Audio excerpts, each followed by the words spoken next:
Hey, it's good to see you today. My name is Philip Thomas, pastor of Journey here in Elgin, Texas. Welcome to our journey through Scripture. We're actually in the springtime of the New Testament of the Gospels as Jesus is entering into Jerusalem for the final time. We're going to be looking at the triumphal entry today. So we're going to be looking at Matthew 21, Mark 11, Luke 19, and John 12. So we're going to look at Jesus coming into Jerusalem and then what happened on Monday.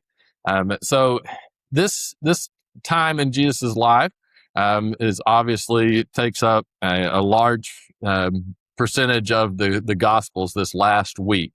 It's been called the Passion Week. That word passion actually comes from the Latin word for suffering. So this is a week of suffering for Jesus. It's a difficult week. This is one of the reasons that people had trouble understanding that Jesus was the Messiah, that he was the King of Kings, because how could something this horrific happen to the King of Kings, the Lord of Lords? Right? In their mindset, suffering wasn't part of that. But Jesus did come and he did suffer for us so that we could have new life. And so this week is called Passion Week. It's the week of that leads to Jesus' suffering. And so we start off, we see the triumphal entry. So this is Jesus entering into Jerusalem. There's lots of little things that go into this that would have pointed people back to, especially in Zechariah chapter 9, verse 9, talks about the king coming in riding on a donkey or a colt. That's how the Messiah would enter in. So Jesus is very intentional about what is happening here, and you can tell people are catching it. They get the point as well.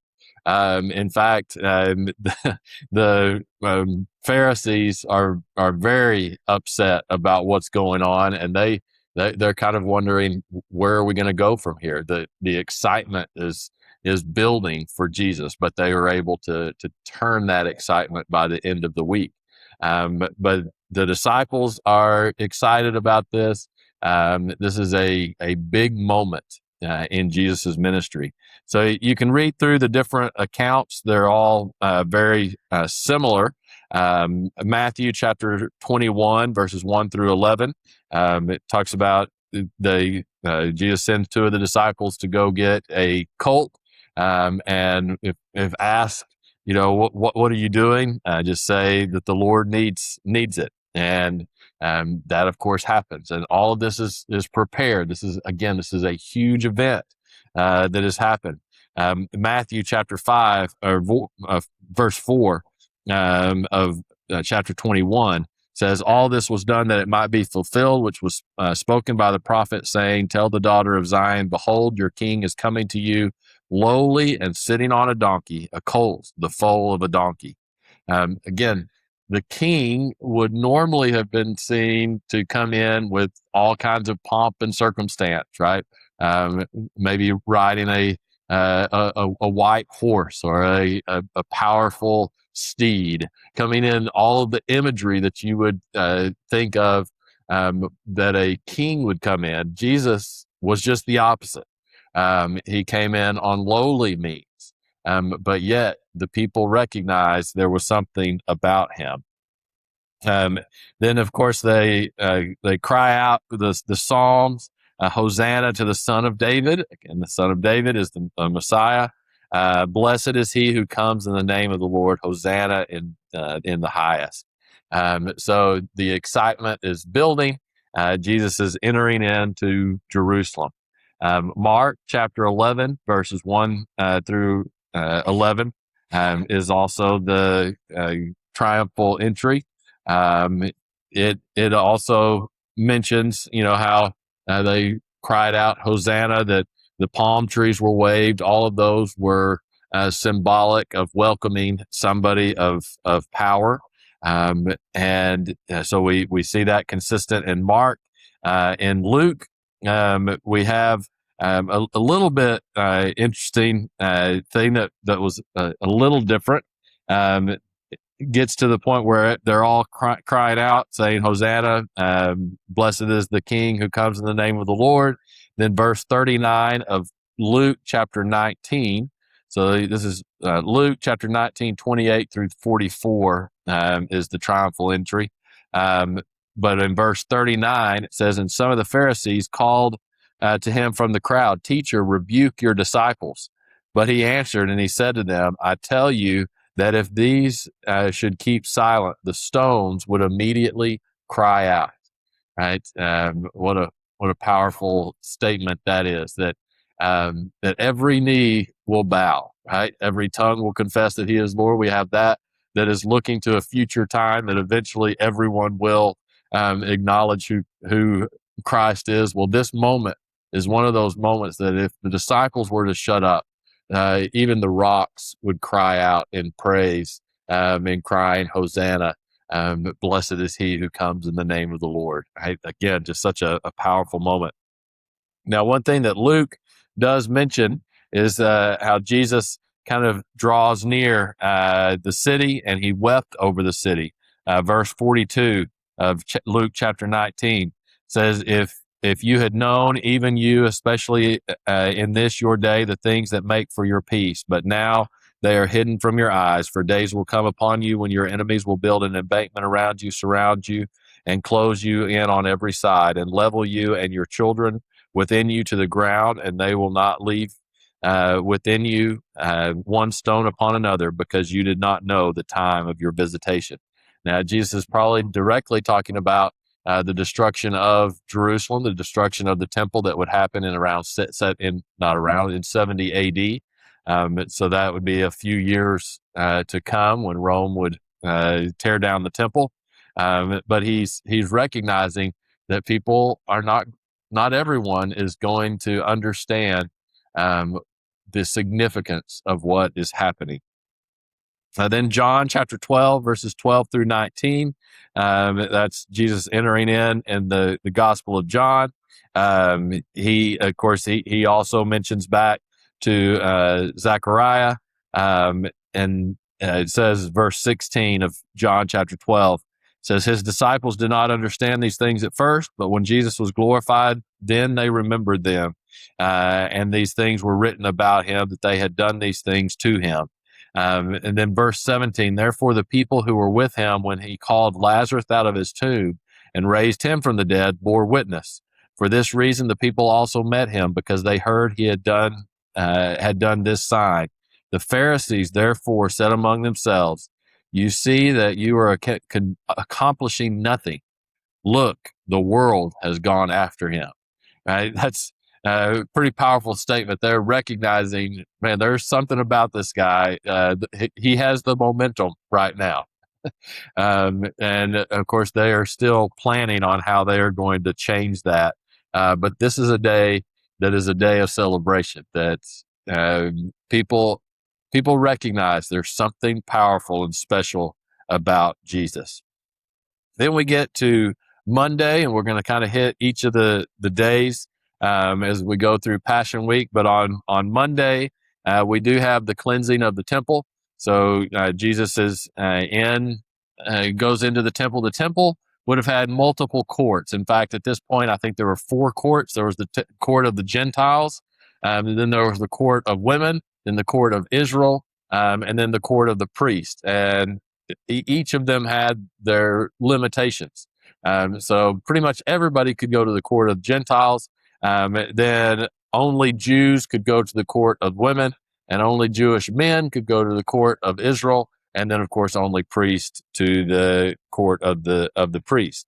But here we have, there could be worshiping in all of these courts, and there would have been worshiping in all of these courts. But the only place that you could sell things was the court of the Gentiles. There's probably a lot of things going on here. It wasn't just the mere fact that they were selling. That was not a problem. There would have been a necessity to sell animals that were met the standards to be offered as sacrifice. So that is not the problem. Now, if there was overcharging, yes. Taking advantage, yes. That could have definitely probably is one of the things that's happening here. But also you get the feeling that it's being done in a way that is distracting from the worship of God.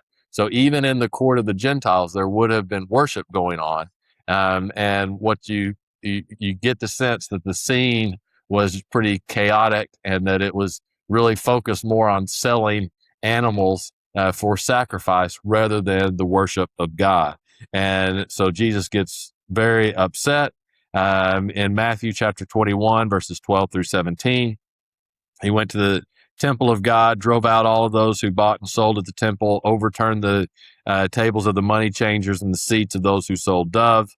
He says, "My house shall be called a house of prayer, but you have made it a den of thieves." Then he began healing, and this made the priests and the scribes extremely angry, said they were indignant and said to him, "Do you hear what they are saying?" And Jesus said, "Yes, have you never read, out of the mouths of babes and nursing infants, you have perfected praise." So good. They are definitely upset with Jesus, but Jesus now is going about his business, and he knows where it is headed. Mark chapter 11, verses 12 to 19, as they're coming into walking along the road, kind of coming back into Jerusalem on Monday. There's a fig tree that is not producing any fruit, and Jesus says, "You'll never produce fruit again." And in Mark, it just says, "And the disciples heard this," and we'll hit that again later on. And then you have Jesus cleansing the temple in Mark. It's interesting. One of the things that he said, and it is a quote from Psalms, but he says, he taught them saying, "Is it not written, my house shall be called a house of prayer for all nations?" Right? That Mark includes that part. It's not just a house of prayer, but it's a house of prayer for all nations. And again, the fact that this would have been happening in the Gentile court, the court of the Gentiles, just kind of an acknowledgement that all are welcome to worship God and desire to worship God. But what the money changers and sellers have done is they have been taking away from the worship of God. Luke 19:45 through 48 also has the cleansing of the temple of Jesus, pushing them out. And then in verse 47 of chapter 19 of Luke says, "And he was teaching daily in the temple, but the chief priests, the scribes, and the leaders of the people sought to destroy him and were unable to do anything, for all the people were very attentive to hear him." So again, it's really interesting. It's hard for us, and of course we know the rest of the story, but it's interesting that the religious leaders, who they had already been planning on how they were going to take Jesus out, they felt like they were on the losing end at this point. They weren't sure how this was going to happen because the people were actually for Jesus. They were listening to Jesus. They were excited about who he was. But as the week goes on, Jesus doesn't meet their preconceived ideas of who the Messiah should be, and the religious leaders are able to use that to their advantage. All right, so we will continue reading in Matthew 21, Mark 11, Luke chapter 20, and go ahead and start in Mark chapter 12 as well. Yeah, that we'll just kind of keep going through. We'll just kind of see how far we can get because there's a ton and there's no good breaks in this. There's lots of teaching, lots of things going on during this Passion Week. So go ahead and read Matthew 21 and 22, Mark 11 and 12, Luke chapter 20. All right, we'll see you all.